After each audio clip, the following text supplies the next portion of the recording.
bachelor's and master's degree in economics from Rutgers, Newark.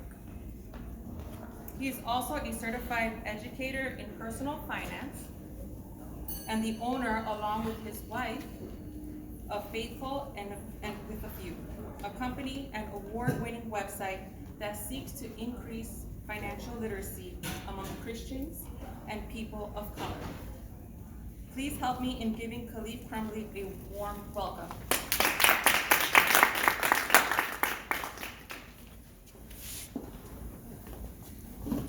Good afternoon, everyone. Good afternoon. Can you hear me? Do I need to speak up, grab a mic, anything? Everything good in the back? All right, just making sure.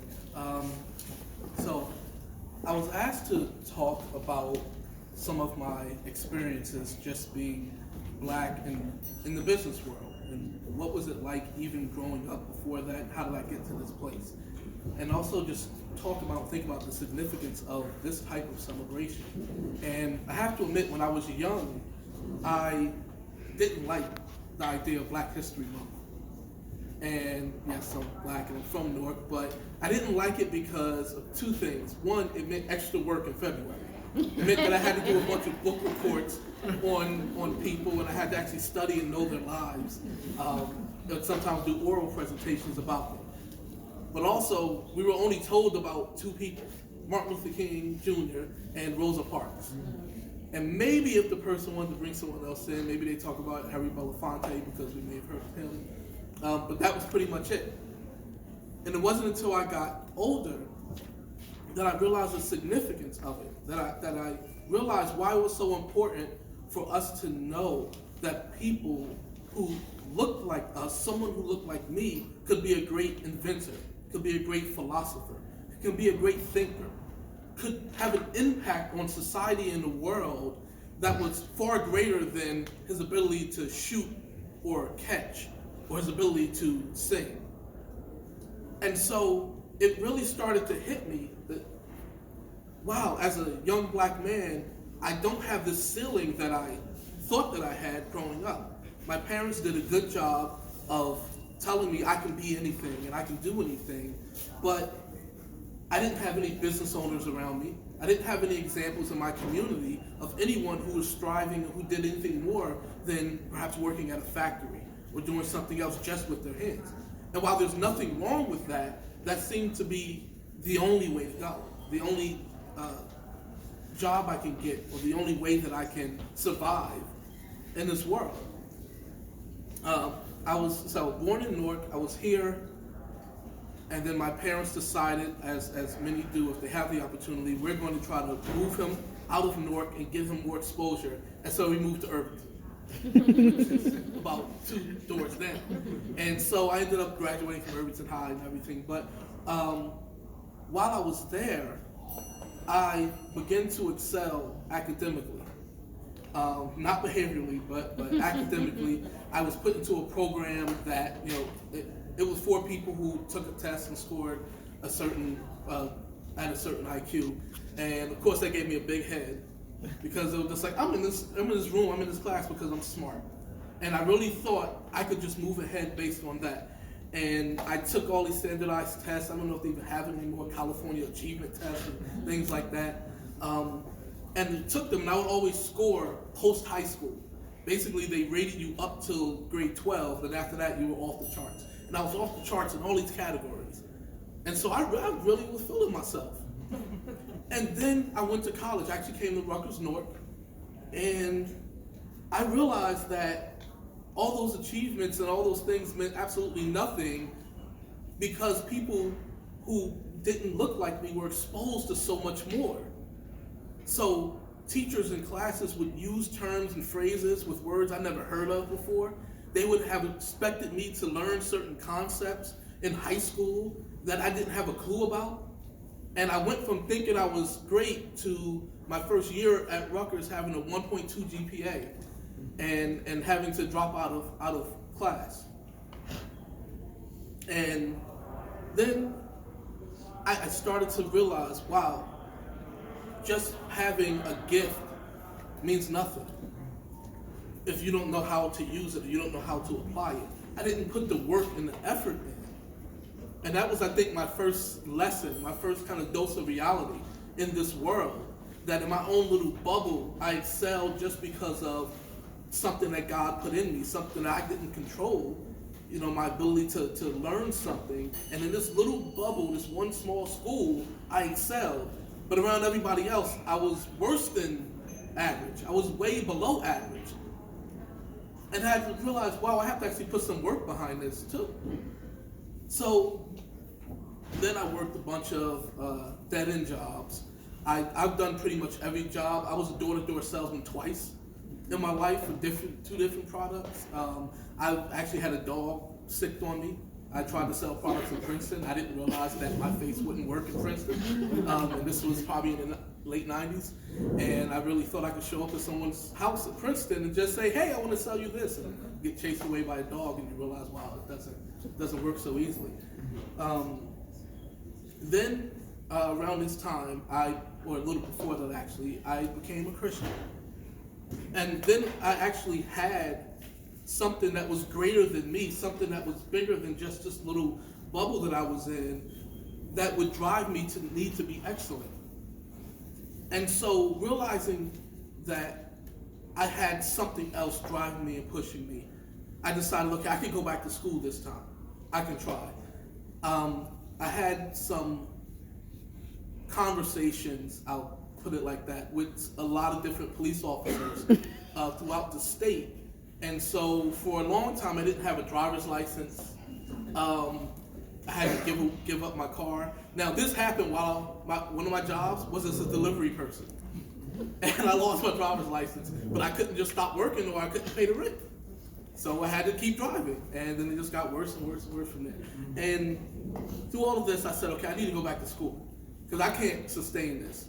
I can't continue to be a black person in this world trying to survive in a society that really wasn't built for me without trying to access all the tools that are there. Almost the idea of when in Rome, do as the Romans do. And so I had to say, wait, what are they doing? Okay, they're working hard. Yes, they do have an advantage. When they have an advantage, they take it. We hear the word privilege all the time, and any of us, if we had a privilege, we would take it. Many times you don't even realize you have one until you meet someone who doesn't. And then you say, wow, I was so privileged to grow up with running water, because that's not something that's common in many parts of the world. And then we start to realize that. But I realized, hey, I have all these things to my advantage. I'm living in the wealthiest country in the world. I'm, living in the best city in the world. I still feel that way. Even though I don't currently live in Newark, I still feel it's the best city in the world. So I have access and I have opportunity, and I have to take advantage of it. But I have to be able to work hard. And that's all I said I could do. I could work hard. You may have an advantage, but I'm going to outwork you if I want to get what you have. So I came back to college and then realized that all those classes that I failed were still there. They were still on my transcript. And so I had to take them over. That was the most frustrating thing, having to take a class. So I actually failed a class, we failed a class, took it again, and got a D. And I forgot that I had taken it twice during my career at Rutgers. And so when I came back later in life, I took it again, I got an A, and I said, okay, I got an A. And I said, no, well, you have the average of a D and an A now. Because the D covered the F, you can't get rid of 2 grades, only 1. And so, this is your real grade now. I tried to even take a bunch of extra classes, and they said, no, you can't. Your GPA is too low. So I had to keep working. And of course, I'm working a full-time job, but I also was working a part-time job that paid me part-time money, but demanded full-time hours. So I was teaching Bible study in my church. I was a musician. I was playing for a lot of different groups, playing 2 different instruments. So a lot of people wanted me to play all over the state, barely getting paid. If you know anything about musicians' life, you usually don't get paid much unless you hit the big stage. And I said, okay, what can I do? So I took a job working overnight. And how many people here know what 411 was or is? Okay, so some people raising their hands, some people eating, but some people looks like that you may not know. So anyway, it was a service you can call if you needed information. There was no internet.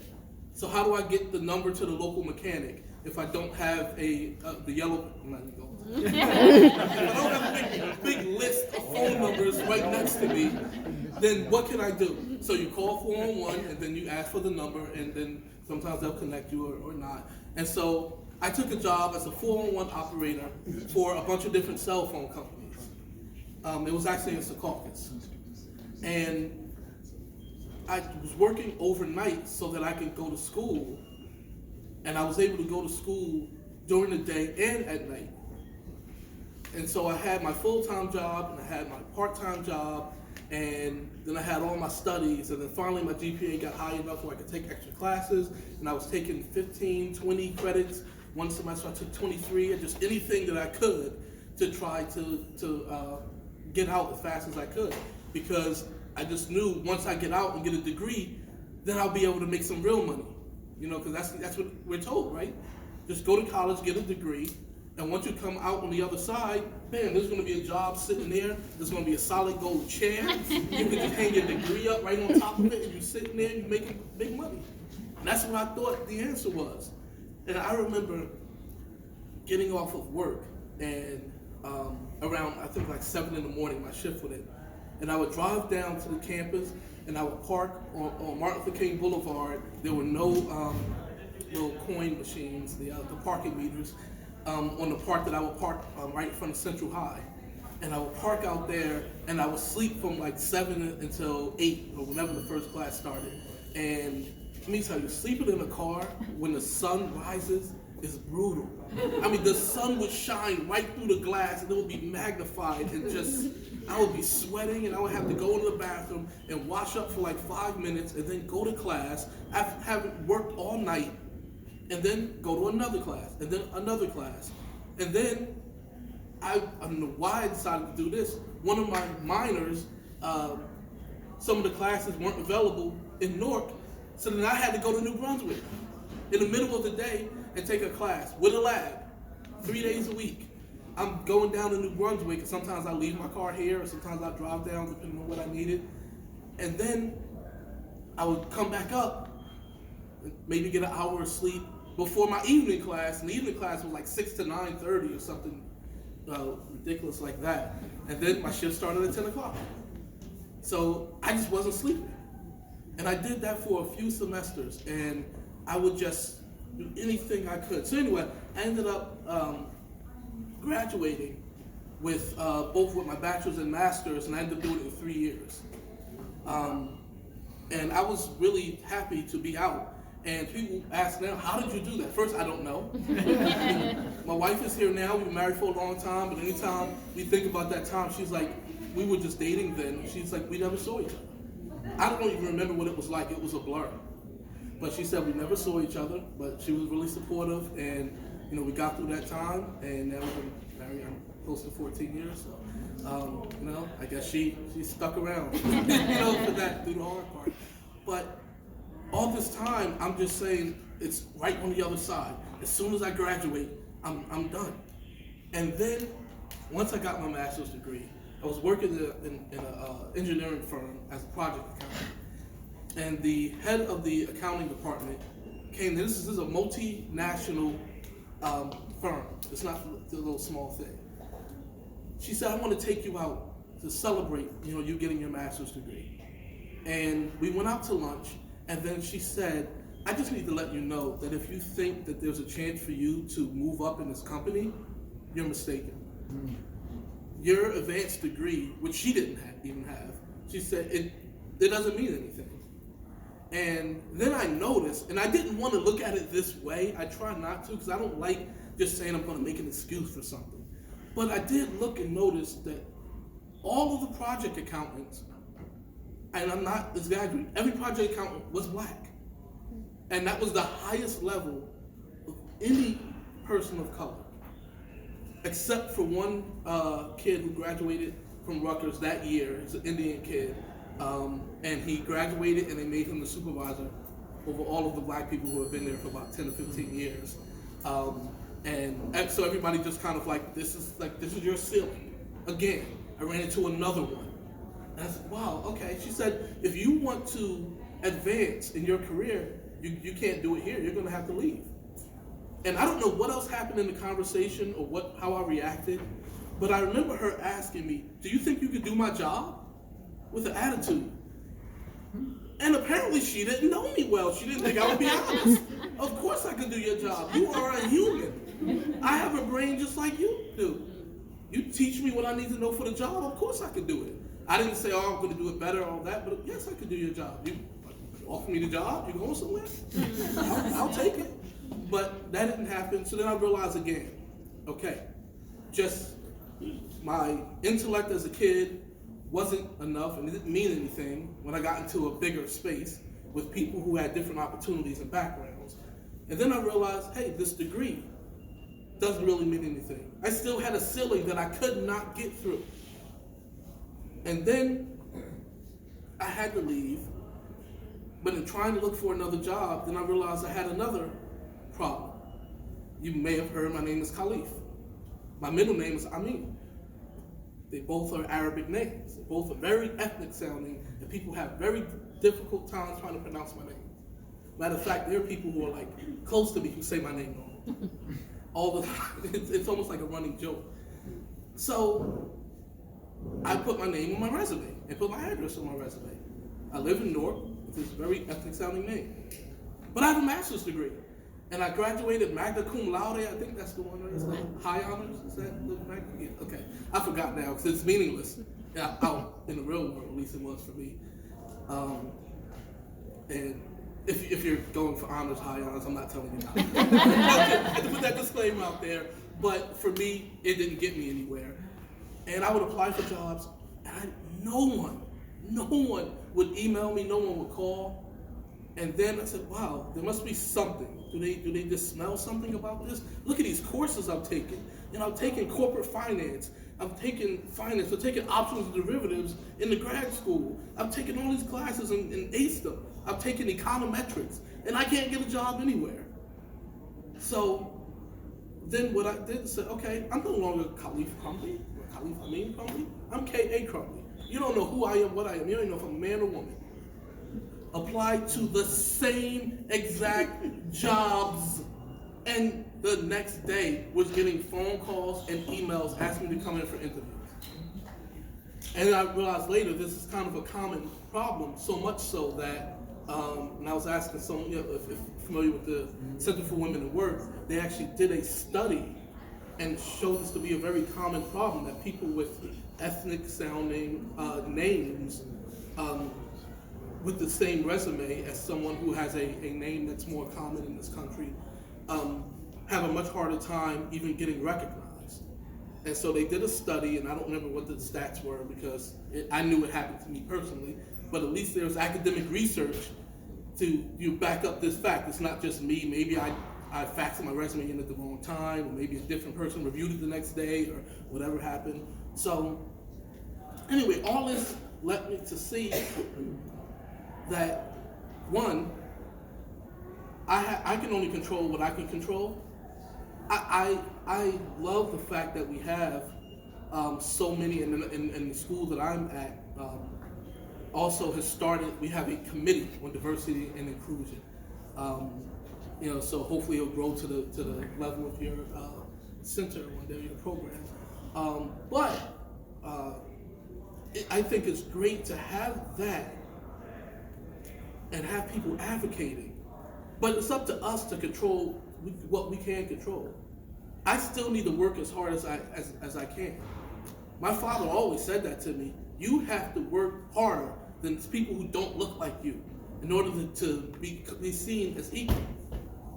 And it's up to us, no matter what we're trying to get in life, not just for the students, but it's about for us, no matter what we're going after, whoever has it holding the keys to the opportunity has to look at us and say, they provide so much value, I don't care what their background is. I thought I would. When I first saw them, I had a lot of thoughts about them. When I saw their name, I had a lot of thoughts. But when I saw their accomplishments, when I see how hard they work, when I see their dedication, then that goes out the window. And to be honest, if I'm the best candidate for whatever opportunity it is, and someone doesn't want me because of the way I look, or because I'm from Newark, or because both my parents are from Newark and I'm black, then I don't want to be a part of that program. I don't want to be a part of that company. I can go and make my own. And that was the message that I really got, is that we have the power to control what we do. We have the power to control how we react. And yes, we can advocate and fight for change, and for there to be a general atmosphere of inclusion at every level. But we still have to make sure that we are not just trying to earn every opportunity, but that we're trying to exceed what the standard is. And that way no one can deny us. So I think that is my message. That's what I've learned so far in these 40 plus years of life. And I'm sure I'll hit more times where I have more ceilings and learn more. But we have other people who are going to share their things that they've learned and share what they've gone through. And so I just want to thank you all for bearing with me, for listening to me, and for even the invitation and everything. So I appreciate the time. Thank you.